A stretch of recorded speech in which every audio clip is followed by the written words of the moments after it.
I'm Elliot Kleinberg, and this is Something Went Horribly Wrong, a blog about bad writing and how to fix it. Segment 49, TV again? Really? Yeah. When we run out of examples of bad writing on TV, both local and national, we'll let you know. Number one, oh boy, returning now to our breaking news on last week's shooting. We have breaking details. Watch out for breaking traffic. All of these terms, sadly, have become meaningless.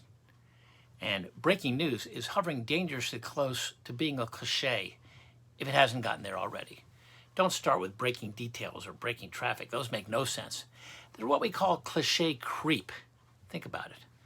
Breaking news, though, that's the primary offender. Now, 4 days after the January 6, 2021 U.S. Capitol attack, TV still was calling it breaking news. Now, it still was the biggest story, but it wasn't breaking news. This is: a plane just crashed. People just were shot at a bus station. The U.S. Senate just passed a historic vote. The CEO of a major corporation just resigned. 2 hours later, it's not breaking news, unless another plane crashed, another shooting occurred, another historic vote took place, or another CEO quit. Now, supplemental developments: plane passengers arrived at the hospital, buses started running again, the Senate took a dinner break, or the CEO was seen leaving his office carrying a cardboard box, are not breaking news. They still are big news, but they're not breaking news. Now, this might sound a lot like judgment calls, and it is. That's why newspaper metro editors and TV producers get big bucks. But these days, most of the time when TV says breaking news, it just isn't. Next, the restaurant manager said he handpicked his staff. Well, if with a gun to your head, you can explain the difference between picked and handpicked, you can use it. Otherwise, it's both a redundancy and a cliche. Okay, next, number 3. An officer was killed and another injured after a car rammed a barricade at the U.S. Capitol.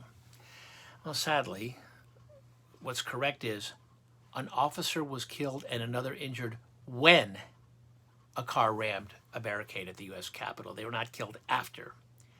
Next, police said the investigation is ongoing. Well, this is what the Horribly Wrong team calls an obviosity, which is not a real word. If no one's been arrested, the investigation isn't over, is it? If no one had been charged and it was over, now that would be news. Next. All eyes are on the U.S. Senate this week. It's what everyone is talking about. Well, we're going to guess some eyes are elsewhere this week. And sadly, across America, people will be clueless about what's happening in Washington, and instead we'll be talking about, not that, but the Kardashians. Next, number 6.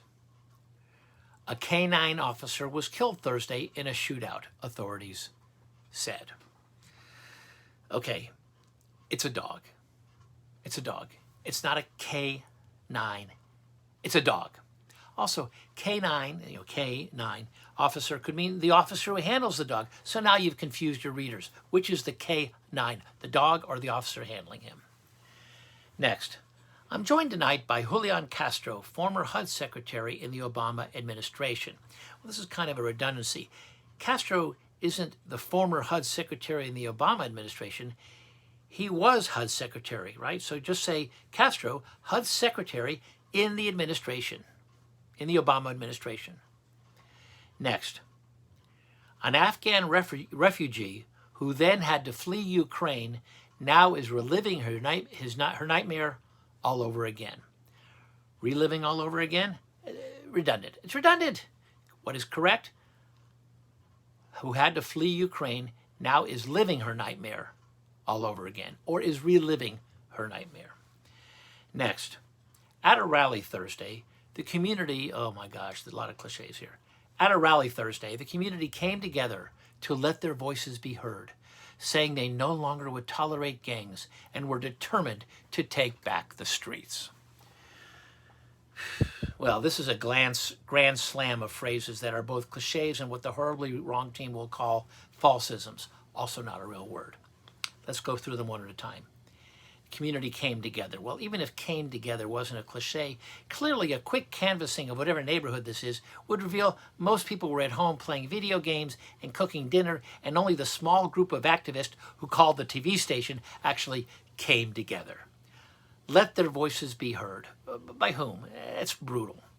Next, no longer would tolerate. Well, sadly, the truth is we either never tolerated gangs or we always did. Either way, nothing's going to change now. I wish it would. Next, take back the streets. Don't even start. Finally, not something TV gets wrong, but something people get wrong about TV. Local television stations affiliate themselves with networks. They contract with the networks to provide them national news and entertainment. A local station, with very few exceptions, is not owned by the network, and of course it isn't the network. It's the local outlet for the network. So when people appear on the local NBC station, don't say they appeared on NBC, unless they also appeared on the national news.